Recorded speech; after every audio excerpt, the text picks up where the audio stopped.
Après avoir installé les prérequis essentiels dans la vidéo précédente, on va enfin pouvoir se lancer dans un projet Webflow avec Developer Starter. Alors en vidéo et en description, vous allez pouvoir suivre la checklist point par point des étapes clés au bon démarrage d'un projet Webflow avec la solution de FinSuite.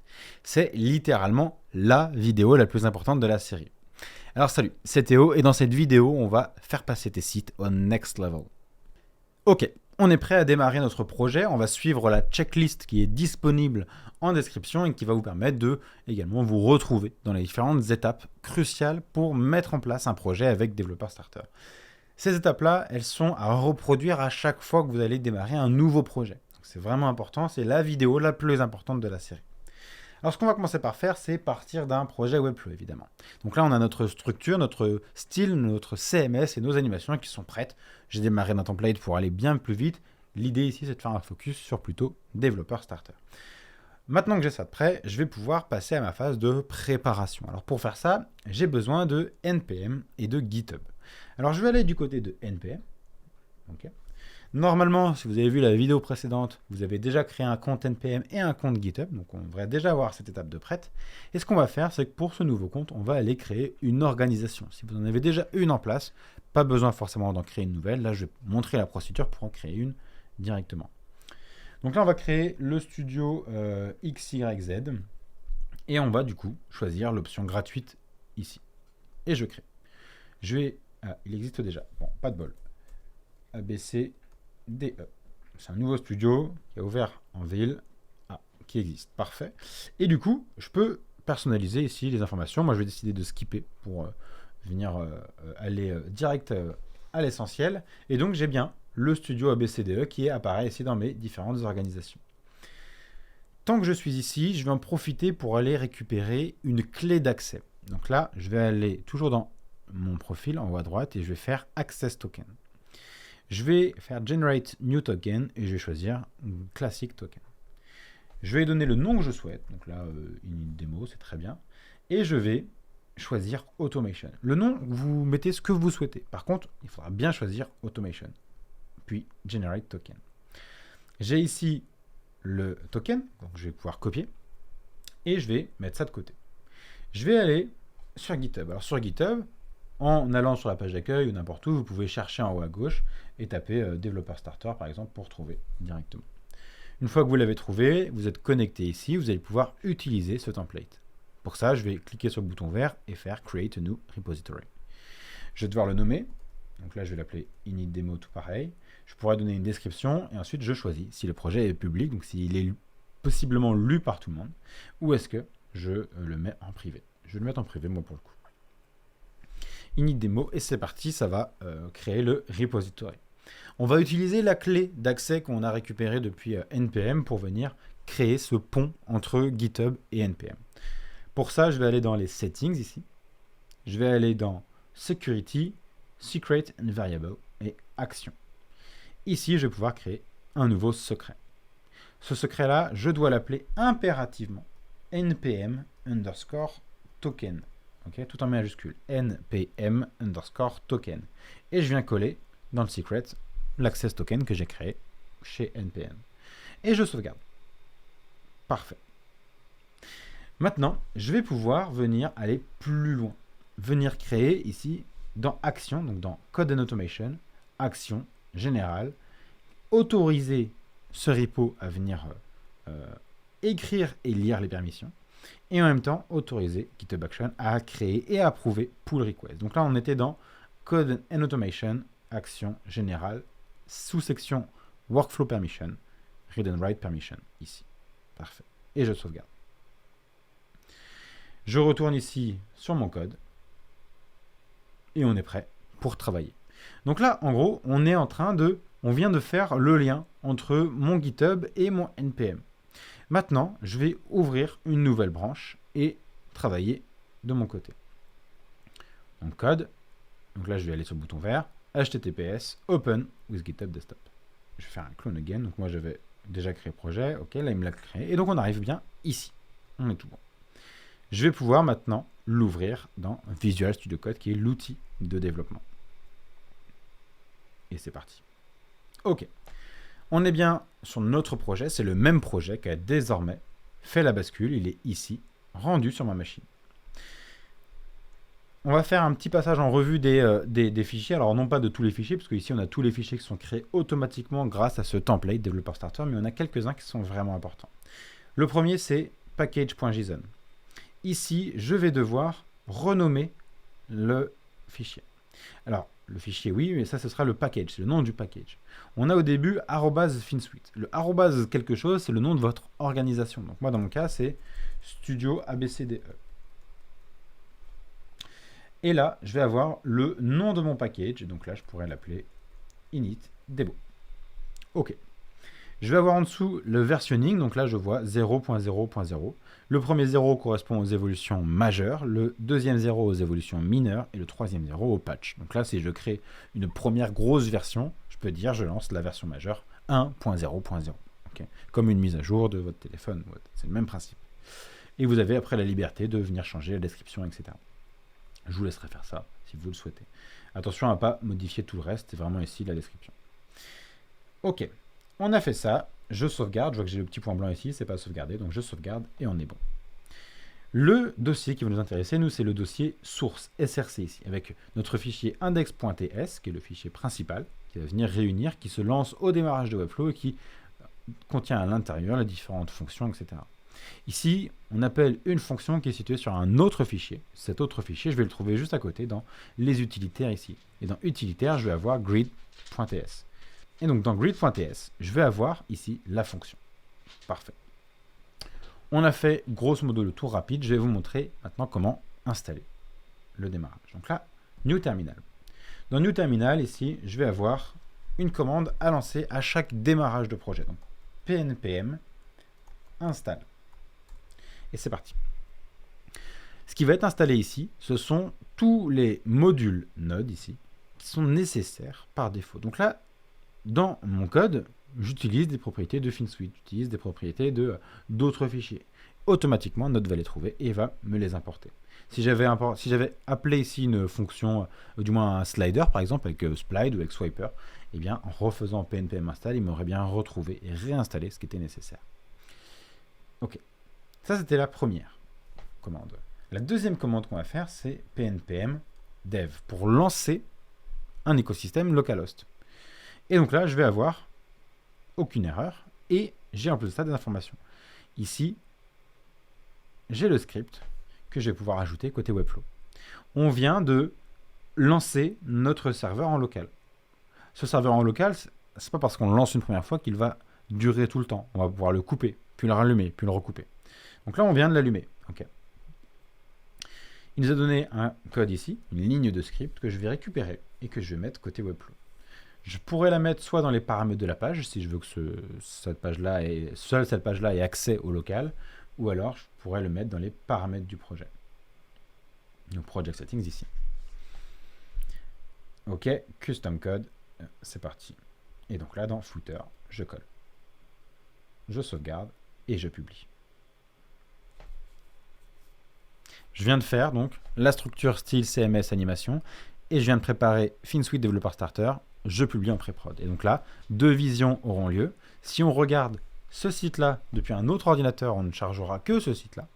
Mais depuis mon ordinateur, on a également le code qui se joue depuis le localhost. Et donc là, si je fais inspecter, par exemple, n'importe où, et que je vais dans console, j'ai bien ici du texte qui arrive de mon fichier grid.ts. Et là, ce qui se passe, c'est que si jamais je viens changer donc dans mon index.ts, je rajoute un console.log,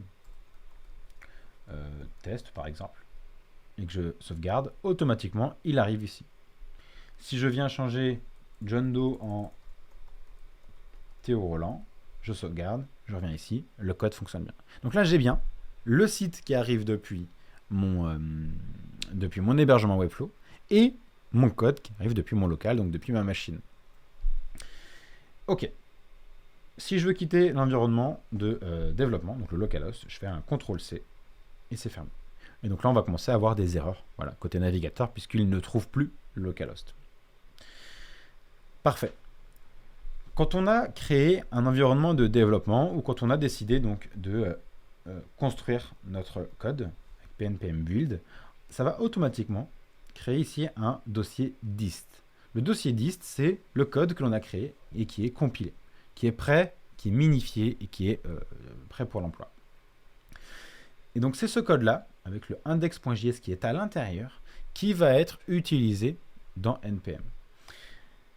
Ok, on a fait notre fonctionnalité, j'ai terminé ma fonctionnalité. Ma fonctionnalité, c'était d'ajouter Théo Roland et mon console log test. Bon, c'est une fonctionnalité comme une autre.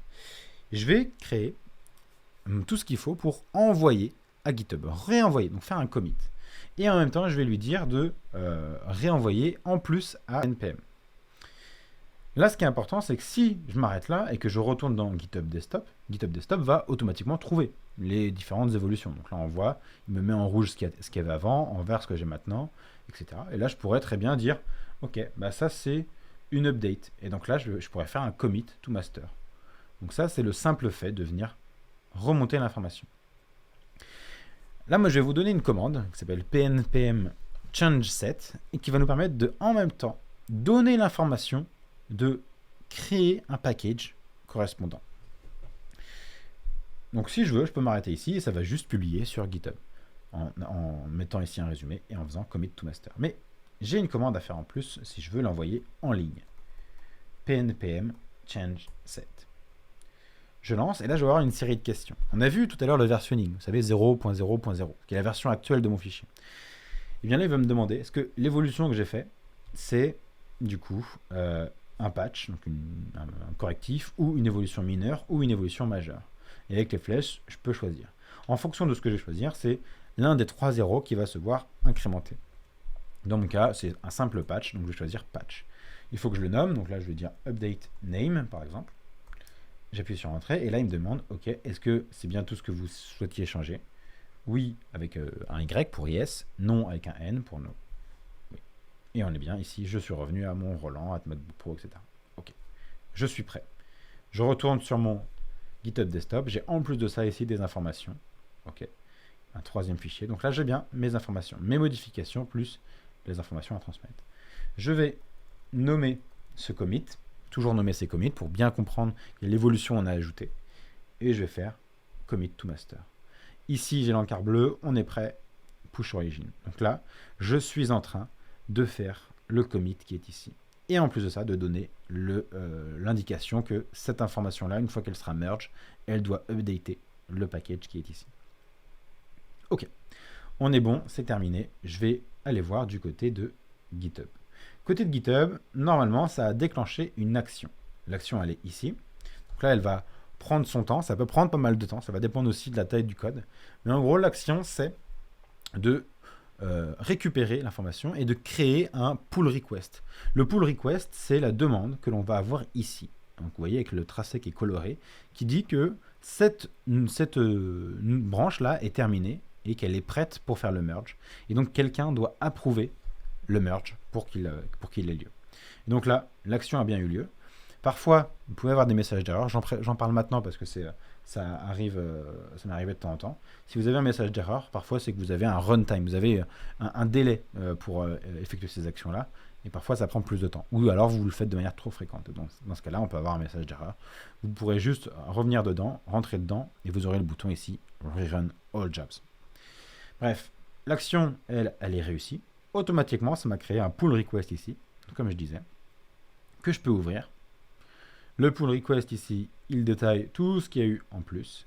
Et là, je peux valider et faire merge pull request. Mais avant de faire ça, je vais juste vous montrer que actuellement, côté NPM, on est d'accord sur mon organisation ABCDE. Je n'ai absolument rien.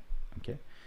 Comme c'est la toute première fois que je viens merge ici et que je n'ai pas créé au préalable le package, eh bien automatiquement, au premier envoi, il va me le créer ici. Okay. Donc là, actuellement, pas de package. Je reviens ici. Je suis prêt. Merge, pull request. Confirme merge. Et c'est parti. Et donc là, je vais avoir l'action qui redémarre. Donc là, j'ai une nouvelle action qui consiste à envoyer les informations à NPM, en plus de merge. Donc là, l'action qui va démarrer ici, qui va commencer à tourner, c'est l'action de faire le merge ici et pousser ici. Et donc là, c'est parti. Ça démarre. Parfois aussi, il peut y avoir voilà, les mêmes erreurs ici, donc le runtime ou des erreurs. Si vous n'avez pas bien coché les cases à cocher dans les settings ou autres pour les actions, voilà, ça peut faire remonter une erreur. Donc bien suivre la checklist point par point. Et ça vous permet de faire tout ce qu'il faut dans l'ordre. C'est tout bon, c'est tout fait, on est bon. Je reviens ici, il n'y a plus de pull request parce qu'elle a été merge, donc ça c'est OK. Et si je retourne dans NPM, côté NPM, ça peut mettre un petit peu de temps à arriver. Je vais juste recharger ma page. J'ai un nouveau package, donc là, pareil, il met un petit peu de temps à arriver ici. C'est normal.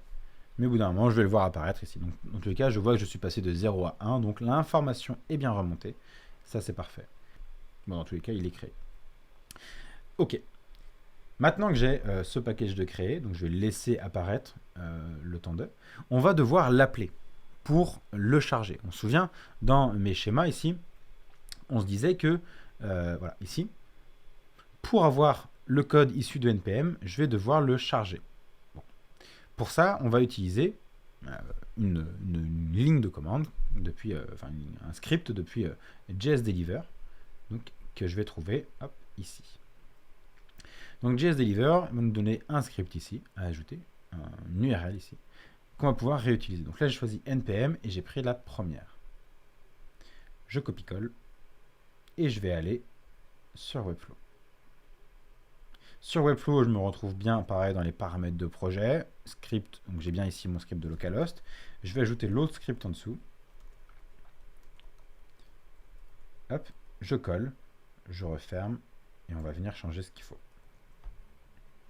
Tac, et je ferme mon script, parfait. Et donc là, j'ai des informations. Vous voyez, mon cdn.jsdeliver.net /npm / et là, on a des informations ici.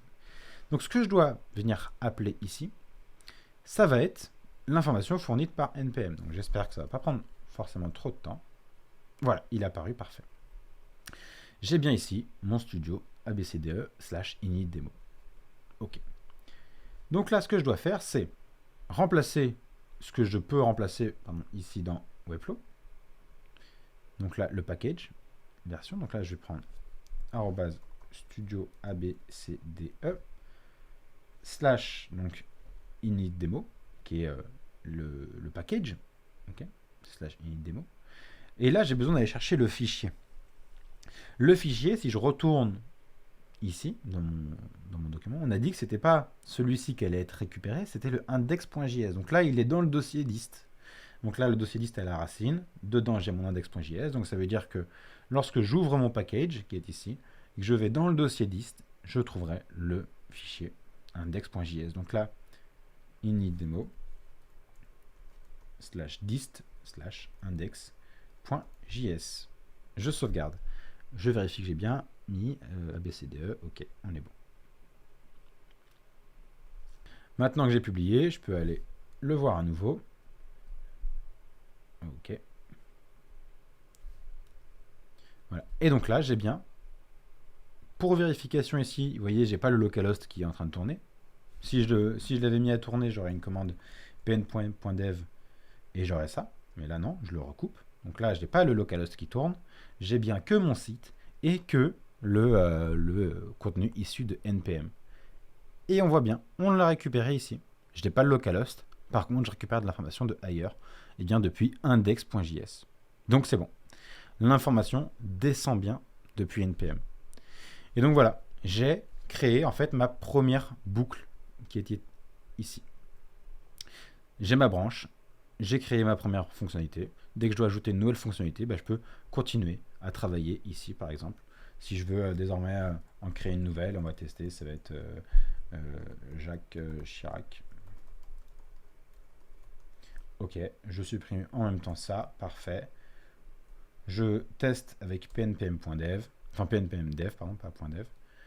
Je sauvegarde. OK, là j'ai bien le script issu du localhost et en plus de ça, le script issu de npm. Donc là, ça fonctionne.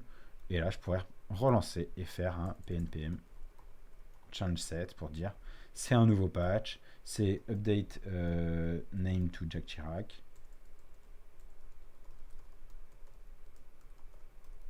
OK, est-ce que c'est bon? Oui, c'est parti. Là, mon GitHub Desktop se met à jour. Je vais récupérer le nommage ici. Je commit. Je vais pusher. Et là, rebelote. Ah oui, parce que du coup, oui, il va d'abord vérifier s'il y a des modifications. Ok, c'est bon. Pull origin. Push origin. Et c'est parti. Et donc là, même principe. Mon localhost, je l'ai coupé. Je vais avoir une nouvelle action qui va démarrer, qui va merger, qui va me créer un pull request. Le pull request va l'envoyer sur NPM et j'aurai créé une nouvelle fonctionnalité. Et voilà. Et c'est comme ça que vous allez pouvoir travailler avec GitHub, avec NPM, avec Webflow et avec Visual Studio Code.